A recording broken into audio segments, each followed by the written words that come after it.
혹시 이런 생각 해보신 적 없으세요? 아니, 하나님이 사랑이라면서 어떻게 지옥을 만들 수가 있지?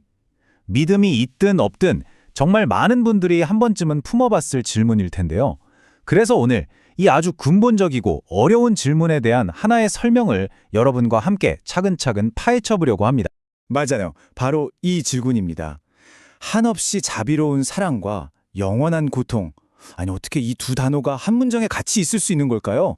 정말 말이 안 되는 것 같잖아요. 바로 이 풀리지 않을 것 같은 모순이 오늘 이야기의 가장 핵심적인 부분입니다. 자, 이 설명을 이해하시려면요, 이 이미지를 머릿속에 딱 그려두시면 좋아요. 갈림길이죠. 한쪽은 빛으로 가득한 천국으로, 다른 한쪽은 어둡고 힘든 지옥으로 향합니다. 그리고 그 앞에 우리가 서 있는 거예요.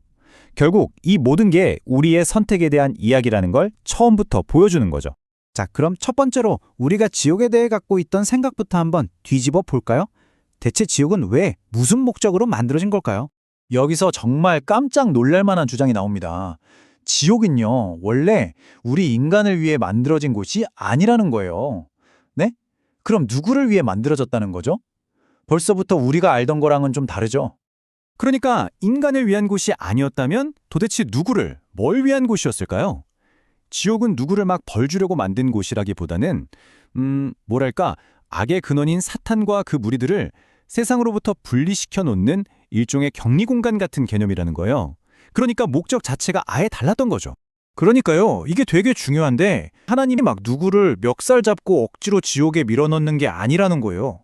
오히려 정반대죠. 이리 와, 생명의 길로 가자고 계속 손을 내미는데 그 손을 끝까지, 정말 끝까지 거부한 사람들이 스스로 걸어 들어가는 마지막 종착지, 바로 그런 곳이라는 설명입니다.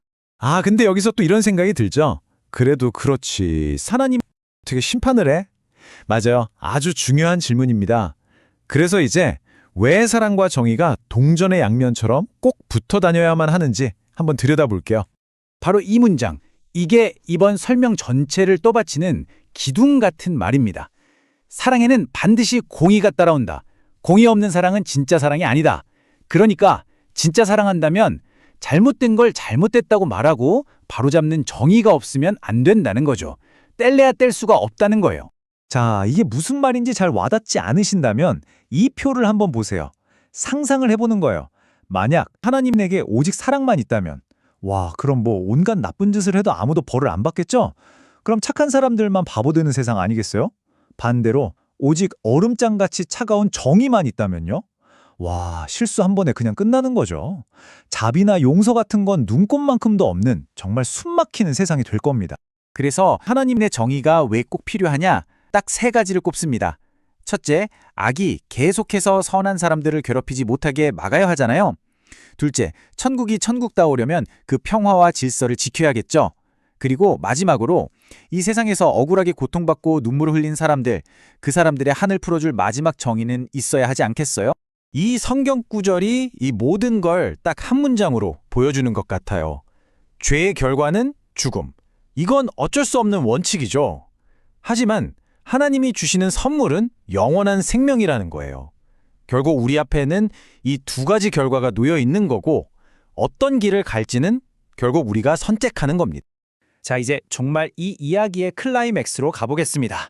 이 모든 것의 중심에 있는 바로 나의 선택이 내 운명을 어떻게 만들어 가는지에 대한 이야기입니다. 결국 어느 길로 갈지 결정하는 그 사람은 다른 누구도 아니고 바로 이 영상을 보고 있는 당신 자신이라는 거죠. 여기서 생각의 방향을 확 틀어야 합니다. 하나님은 누군가를 지옥으로 막등 떠미는 존재가 아니라는 거예요. 오히려 그 반대죠. 단 한 사람도 빠짐없이 모두를 생명의 길로 초대하고 있다는 겁니다. 문은 누구에게나 활짝 열려 있어요. 그 문으로 들어갈지 말지는 전적으로 우리에게 달린 거죠. 자, 그렇다면 그 생명으로 가는 길, 그 좁은 문은 과연 어떤 모습일까요? 결론을 향해 한번 가보시죠. 이 길었던 모든 이야기는 결국 이 하나의 질문으로 끝을 맺습니다. 오늘 당신은 어느 길을 걷고 있나요? 오늘 하루 당신이 내렸던 수많은 작은 선택들, 그 발걸음들은 과연 어느 쪽을 향하고 있었나요? 이 질문에 대한 대답은 세상 그 누구도 대신해 줄 수 없습니다. 오직 당신만이 알고 있겠죠.